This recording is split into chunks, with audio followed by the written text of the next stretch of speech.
You know what, bro? I think this is an age-old tension that has existed and probably always will because of human nature, because of the complexity of, the human experience.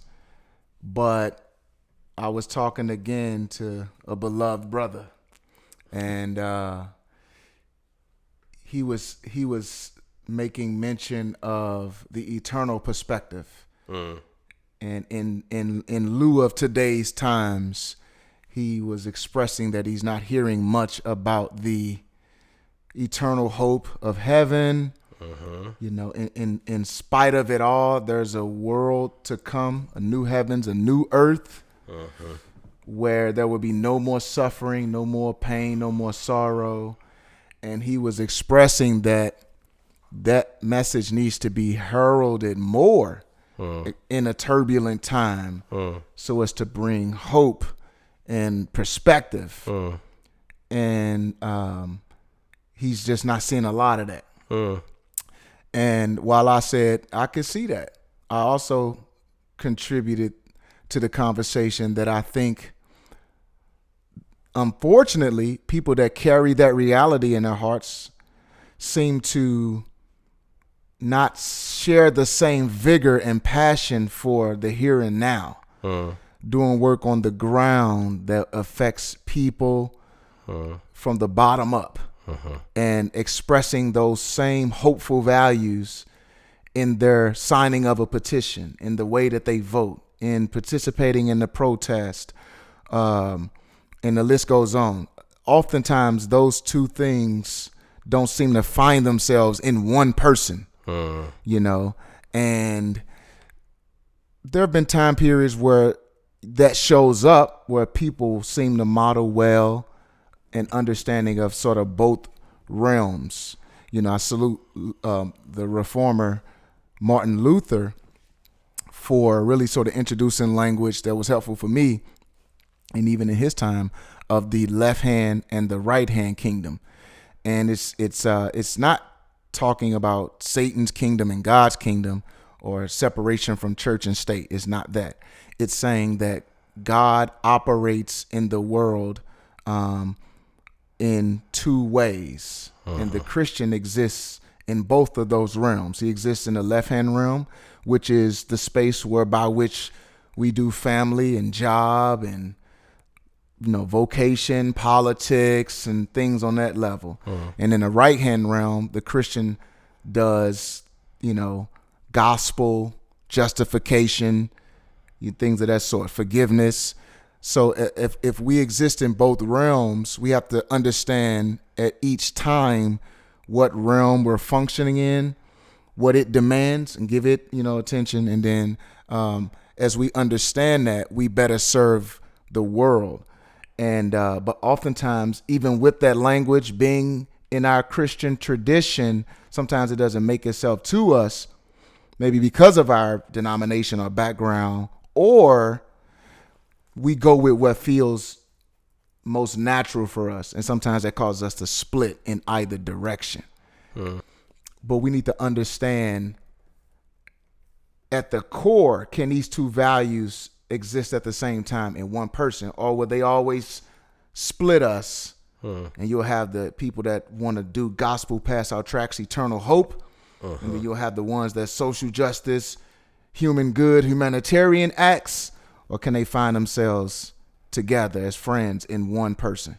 I think that when I think that the reason why we see that is because, in part, I think there's a number of different factors. Let's just say somebody is more reformed in their theology. For example, when this was apologetics, this had nothing to do with even social justice or anything concerning it. But I went to, I was promoting this apologetics symposium that I was doing, and the person responded essentially saying, "Why are you doing this? Like, the Bible says that, many in the last days, many will fall away." Like, so it was a very kind of fatalistic understanding of. Say that again, bro. say that again. Bring it back. If they watch, I want you to know I'm not laughing at you. I'm laughing at him. I don't know who you are, so I'm sorry. I'm just curious as to what he just said. He said, "Why are you doing that? Why are you beating a dead horse?" Essentially, the good thing that came out the conversation is I engaged him, and we actually ended up kind of finding a really good. He came to understand, why this was important. Yeah. And even was like, "Oh, go in grace, bro." So it ended really well. Dope. It didn't start that way. It started with him vehemently, just kind of like fighting for. He had like a list of 4 reasons as to why he thought it was irrelevant, really, essentially, for me to be trying to reason with people, about the faith, when the Bible already has determined what their end is going to be. So it's possible that he has a double predestination view. It's possible that, this is a number of things that I sense that were probably at work there, kind of informing that perspective. So I think that's one issue. The other issue, I think, is for the people that did come from out of the civil rights era, the people that were influenced by those who came out of the civil rights era. Let's just say you are a Christian who was raised by a grandmama. You might have a sweet by and by kind of perspective of the world. You know what I'm saying? Or it just might be a Lord, come quickly. That might be your vantage point for everything that seems insurmountable. Because I think that's when we struggle most, when things seem like, what's the point? To your point, I think it'll always be this way. So why would I fight for this? God's coming back anyway to separate the wheat and the tares and to mete out justice to, you know what I'm saying, the sheep and the goat. And so I think that if I had to try to process why the people are seeing things this way and struggling with living and finding that sweet spot where both I like the way you word that, can live in the same person. I think those are some of the things that kind of pose challenges for it. So, but I think with that, it's the fatalism. It's the question of, but can things get better? I think that's what. If things won't get any better, if you're right about your initial statement, and it will always be this way, then why in the world would I exert time and energy to fighting for something that's never going to change? I really think that's how people think. I can see that. I might as well just go ahead, continue to give people the gospel, tell them about eternity, because that's the only place that they're going to find the thing that they're really looking for. So you think it finds itself more in human frailty rather than a distortion of a theological perspective? Both. Okay. That's what I'm saying. Okay. I'm saying part of it could be, let's just say, for example, a reformed theology would give you that more fatalistic vantage point of the world. Things will only get worse. That's the theological part.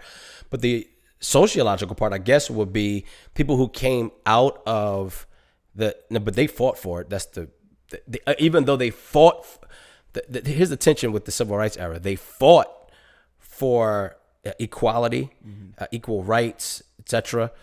But they had but the theology was very pie in the sky at the same time. You see what I'm saying? Which is pretty remarkable. Sweet by, and that is remarkable. Yeah. That they had a very sweet by and by perspective. Yeah. But they still fought on the ground level, as if things would not be as they were. It was possible for things to not always be as they were.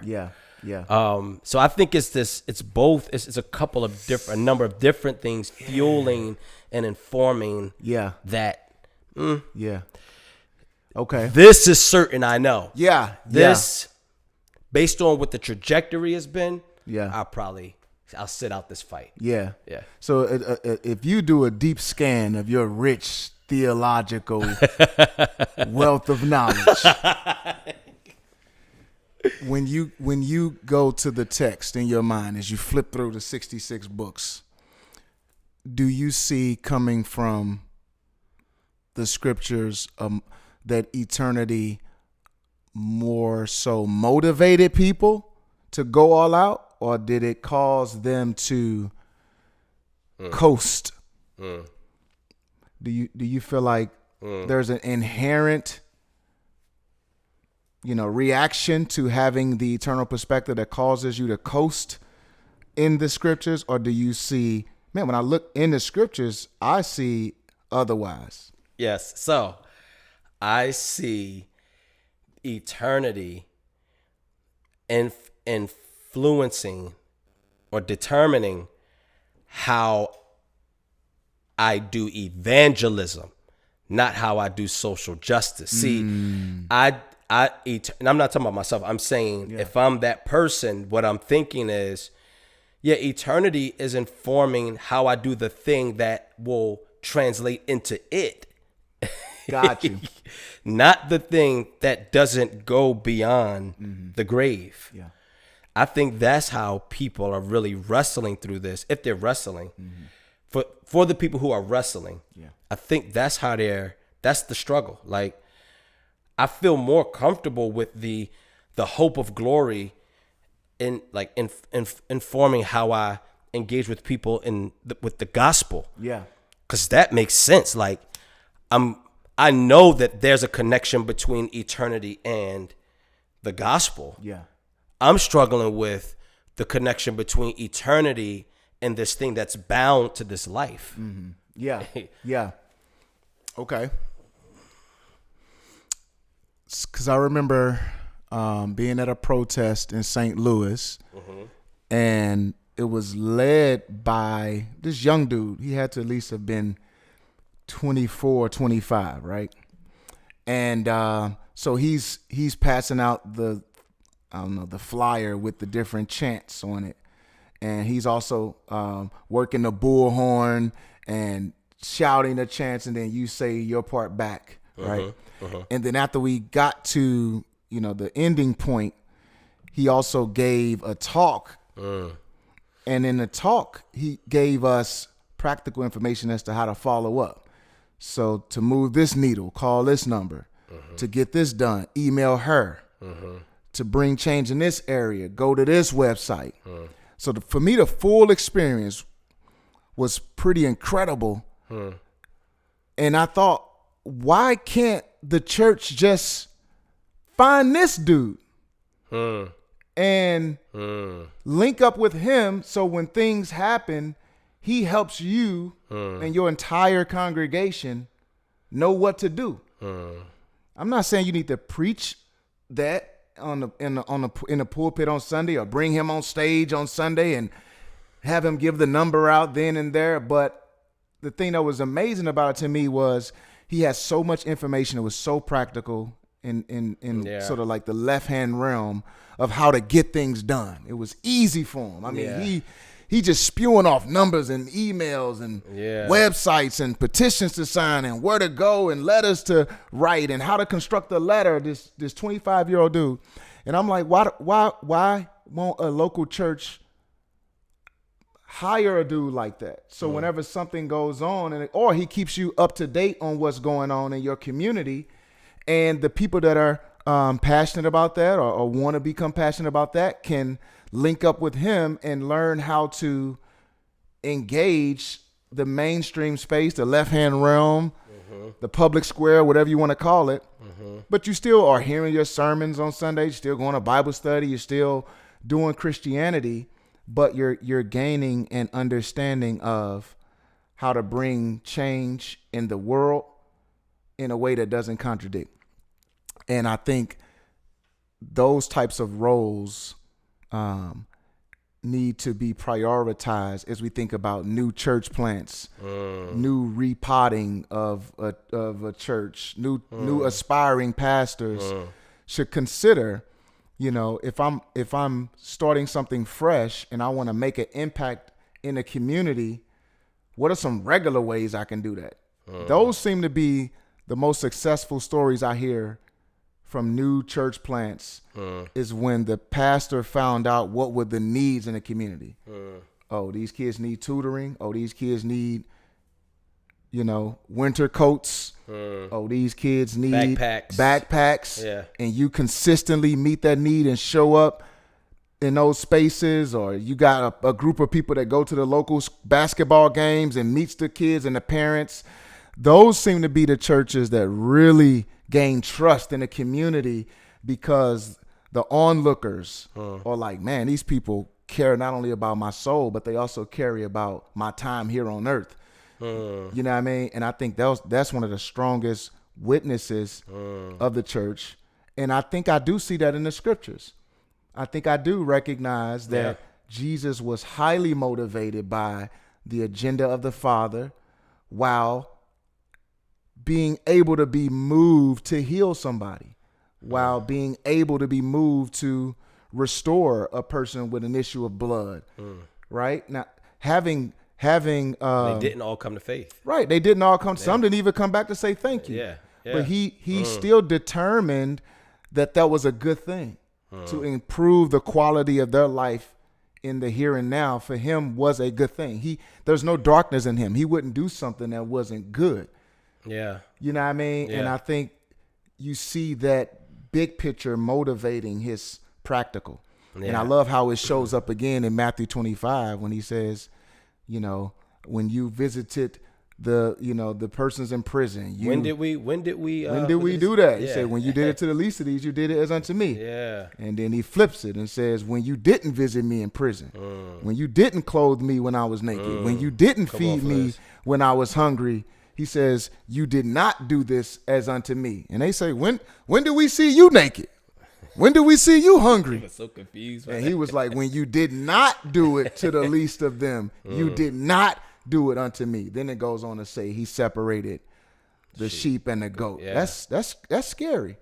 And like James chapter 2, he's putting the weight on moving in towards your neighbor as an expression of godliness, holiness, Christianity. You know what I'm saying? Those things are compatible, and they should come together in one person. So the eternity should drive these regular things, you know what I mean, in a way that doesn't contradict Jesus's agenda. And where you don't necessarily feel the need to convert. I just think that's major. So important. Yeah. Because then people become programs and projects. We can't help ourselves, and what it becomes is like this imposing rather than building. Yep. We're not building. Yeah. Every time we talk, I'm feeling the need to impose on you something. That's true.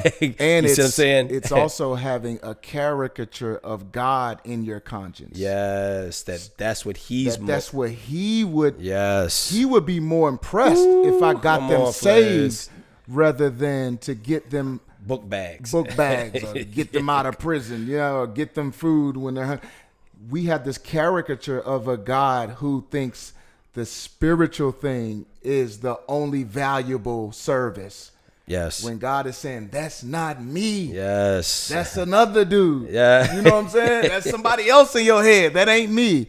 And when we can relax and feel the true character of our God, then we can do both with freedom without feeling like we're letting him down. And this is why letting ourselves down. I'm so sorry. Nah, you good. No, but this is why we look at we look at Jesus. The life of Jesus serves as a window into the heart of God. You hear me say that all the time. And I think that's so critical, because if you could look at the life of Jesus and even listen to his words, you too we will all arrive at the same conclusion with regards to this issue. Yeah. Jesus says here in Matthew chapter 23, I believe, he said, verse 23, he says, "Woe to you, scribes and Pharisees and hypocrites, for you tithe," which is the spiritual thing, right? Yep. God is more impressed with the spiritual thing. Yeah. You tithe mint and dill and cumin, right? Yeah. It says, "But you have neglected the weightier matters of the law, justice, and mercy and faithfulness." Yeah. You see? Yeah. Right? So for the person who's wrestling with this, listen, Jesus has freed us up. Yeah. He has given us permission to both, watch this, last 24. I'm sorry. He says, watch this. These you ought to have done without neglecting the other thing. That's crazy. I love that. Like, Jesus is giving us the green light to do both. Yeah. He says, listen, when you're tithing, when you're giving people the gospel, when you're making disciples, when you're that's my stuff. Like, I love that. Yeah. That brings joy to my heart. I've commissioned you to do it. Yeah. When you hand out a book bag, when you go to visit somebody in the prisons, when you visit the sick, when you're protesting, fighting for justice and equality, equal pay. He said, I love that. That's my heart too. Yeah. He says, these you have done. He says, these I want you to do without neglecting the other. Don't neglect it. Do both. Yes. Do both. You said it. Both of those can live in one place. That's good. And I think if we all believe that Jesus is the window into the heart of God, he said, if you've seen me, you've seen the Father, then we can begin to, and I know even with reading this, there's still a process of getting out all the bad thinking and feeling of that guilt you feel, because guilt accompanies like when you have when you have a perception of what a person expects and you think you're failing to meet that, guilt accompanies that. You see what I'm saying? And it haunts you. Yep. You know what I'm saying? And then you vow to next time. Yes. Yeah. So this is a process. It is. But just know that Jesus has given us permission for both things to live in us, to cohabitate. That's good. Yeah. Facts. That's good, bro. Make sure you hit that notification bell after you subscribe. You don't want to miss this complicated ish.